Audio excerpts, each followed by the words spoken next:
Y ahora vamos a pasar a la siguiente parte del programa sobre libertad de expresión y defensa del honor y la intimidad, que va a estar a cargo del señor Javier Sierra, director de proyectos del Comité Mundial de Libertad de Prensa.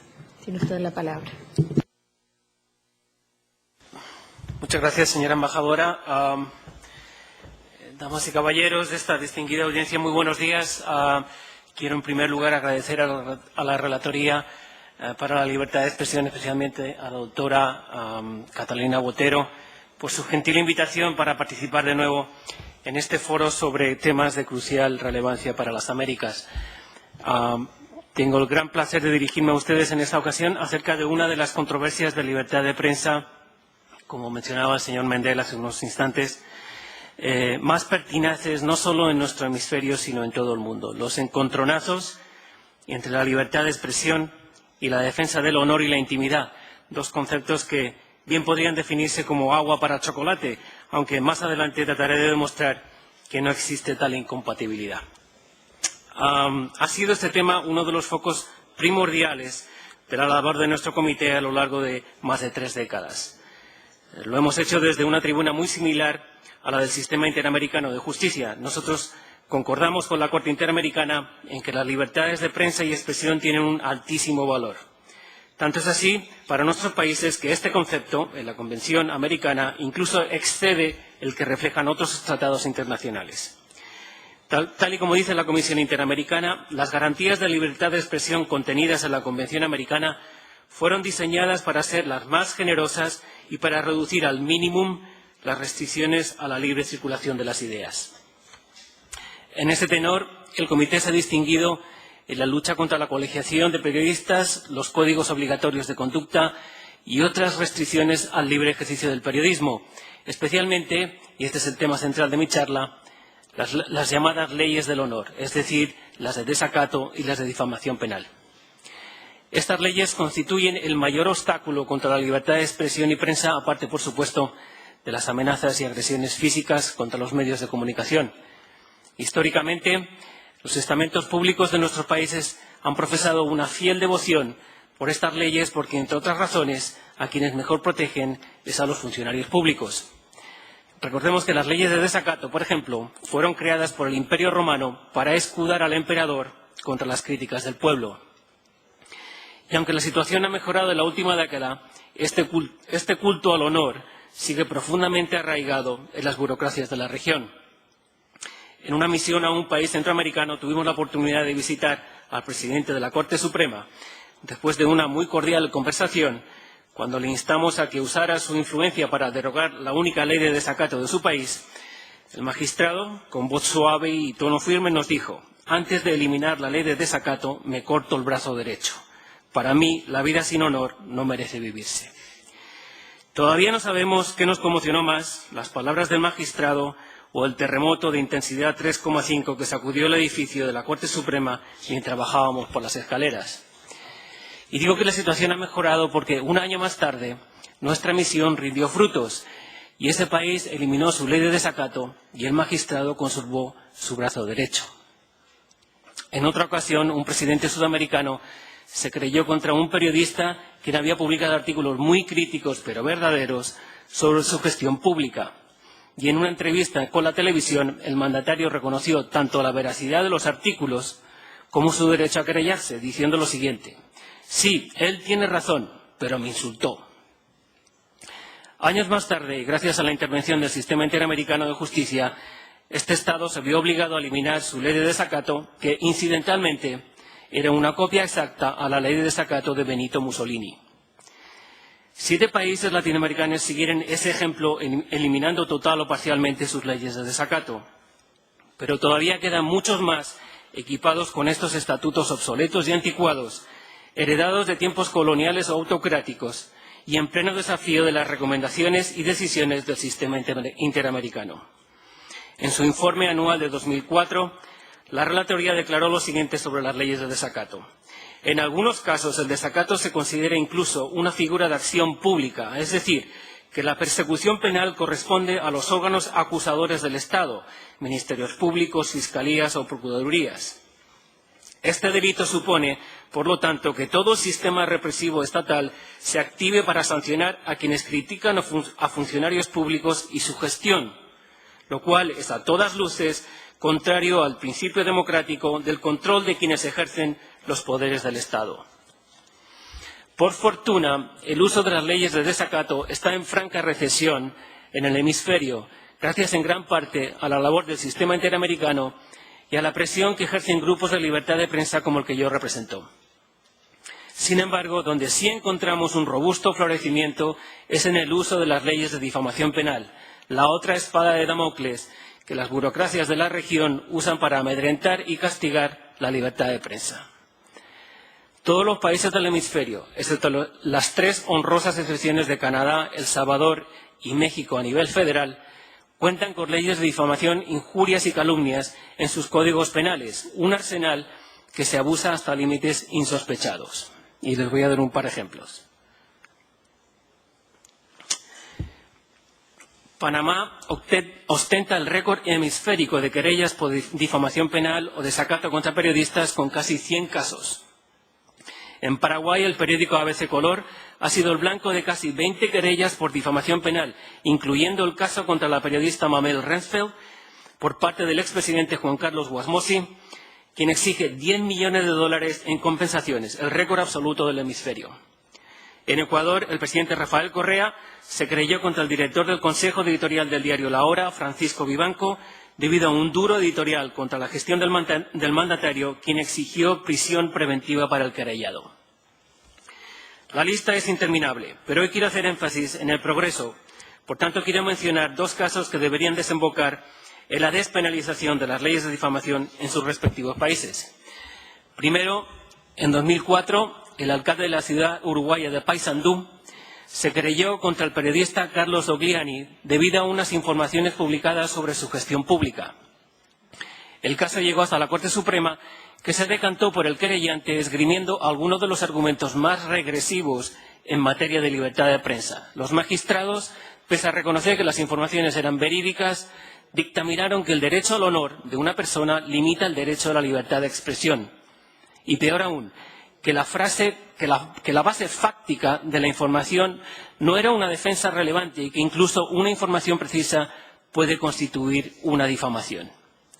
Es decir, que según la justicia uruguaya, el alcalde de Paysandú, o por ende cualquier funcionario público, tiene a las leyes de su lado cuando decida querellarse contra cualquier periodista que le saque los trapos sucios. El caso llegó a la Comisión Interamericana sobre Derechos Humanos, la cual acordó que el señor Dogliani sufrió una gran injusticia y acordó amistosamente con el Estado uruguayo en 2007 que modernizara sus leyes, incluyendo la despenalización de la difamación.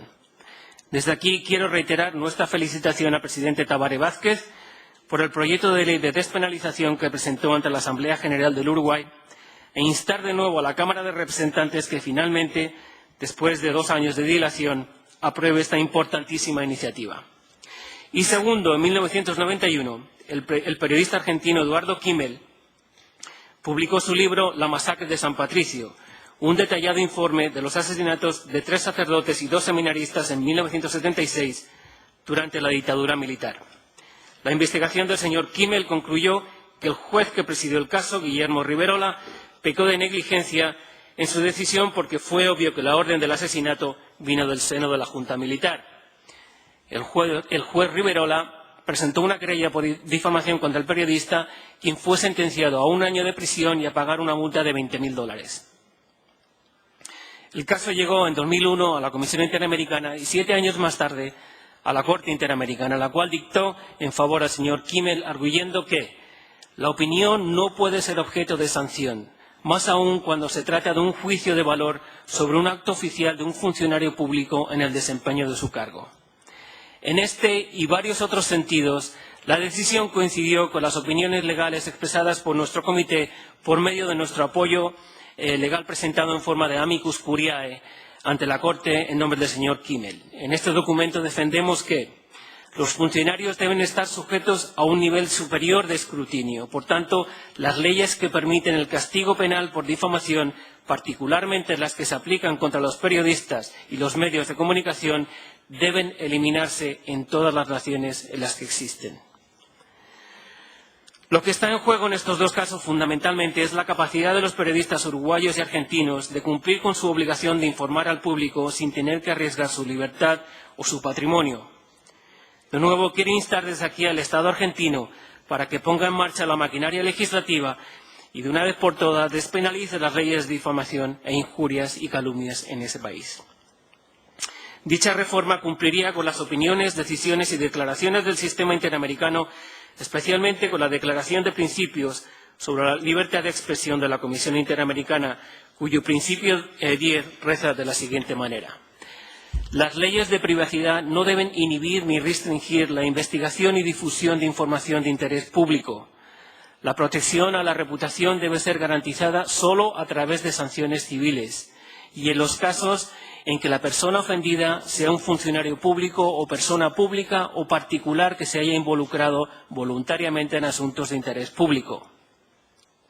Además, en estos casos debe probarse que la difusión de las noticias, el comunicador tuvo intención de infligir daño o pleno conocimiento de que se estaban difundiendo noticias falsas o se condujo con manifiesta negligencia en la búsqueda de la verdad o falsedad de las mismas. Como decía anteriormente, pese a una terca resistencia en muchos casos, la situación de la libertad de prensa en nuestro hemisferio ha mejorado en la última década. Pero estas mejoras se ven amenazadas por un movimiento reaccionario procedente de otras partes del mundo que podría extenderse por nuestra región. Me refiero al movimiento contra la difamación de las religiones, el cual se ha apuntado victoria tras victoria en los foros internacionales, especialmente en las Naciones Unidas. La Asamblea General, su Consejo de Derechos Humanos y hace un par de días la Conferencia contra el Racismo de la ONU han aprobado la resolución que determina que la difamación contra las religiones es un atentado contra los derechos humanos. La resolución a la que se opusieron los países occidentales en bloque determina que la difamación de la religión es una seria afrenta contra la dignidad humana que conlleva una restricción a la libertad de los adherentes y un incitamiento a la violencia contra la religión. Pero detrás de este muro de las lamentaciones se esconden temores ancestrales a la libertad de expresión y prensa. El movimiento íntimamente asociado con los 56 miembros de la Organización de la Conferencia Islámica en realidad persigue que los Estados puedan reprimir y no proteger la libertad de religión, no solo en sus países, sino en cualquier lugar del mundo. En otras palabras, constituye la globalización de las leyes contra la blasfemia, las precursoras bíblicas y coránicas de las leyes de desacato.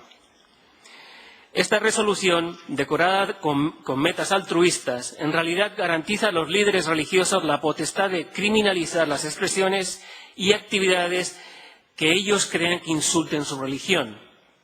Además, desprecia el derecho individual de no seguir ninguna religión o de convertirse a otra fe. Es, de hecho, un efectivo atentado contra la Declaración Universal de los Derechos Humanos, especialmente el artículo 19, el cual amerita repetirse una vez más. Todo individuo tiene derecho a la libertad de opinión y de expresión. Este derecho incluye el de no ser molestado a causa de sus opiniones, el de investigar y recibir informaciones y opiniones y el de difundirlas sin limitación de fronteras por cualquier medio de expresión. Este movimiento alcanzó su punto de inflexión tras la publicación de las caricaturas de Mahoma por parte del diario danés Jyllands-Posten en el año 2005. Varias amenazas de muerte obligaron a los caricaturistas a ocultarse. Amenazas de bomba contra la sede del periódico obligaron a su evacuación en varias ocasiones. Los editores del diario también recibieron varias amenazas de muerte, lo cual motivó que otros periódicos europeos publicaran las caricaturas en acto de solidaridad. Hasta el día de hoy, la fatua contra el periódico, sus directivos y los caricaturistas sigue vigente. Aún así, Jørgen Ekboel, el presidente del consorcio al que pertenece el diario, sigue firme en su oposición contra cualquier tipo de censura, especialmente la que le tiene amenazado de muerte. En un discurso patrocinado por nuestro comité en 2006, Ekboel dijo lo siguiente: «La verdad va a ofender a mucha gente, pero la verdad nunca puede caracterizarse como difamación. Exigir protección especial para los prejuicios, las opiniones y la experiencia histórica de cualquier individuo en particular es ir contra la democracia. Y agregó, si una caricatura puede ser legal en un contexto y un crimen en otro, entonces la puerta está abierta a cualquier grupo que insista que cualquier caricatura de su líder o héroe constituye difamación. Las leyes de blasfemia, desacato y difamación penal actúan como efectivos liberticidas que socavan las libertades de prensa y expresión, pilares básicos de cualquier orden democrático. Sin una prensa libre e independiente, sin una ciudadanía capaz de expresarse abiertamente, de impartir y recibir información sin trabas ni fronteras, la transparencia y la gobernabilidad se convierten en quimeras inalcanzables. Sin una prensa vigorosa comprometida con la búsqueda de la verdad y con informar a sus lectores, oyentes o televidentes, la corrupción florece y el desarrollo se marchita. Nosotros reconocemos que en el mundo existen países económicamente desarrollados sin una prensa libre e independiente, pero no existe ningún país socialmente desarrollado sin una prensa libre e independiente.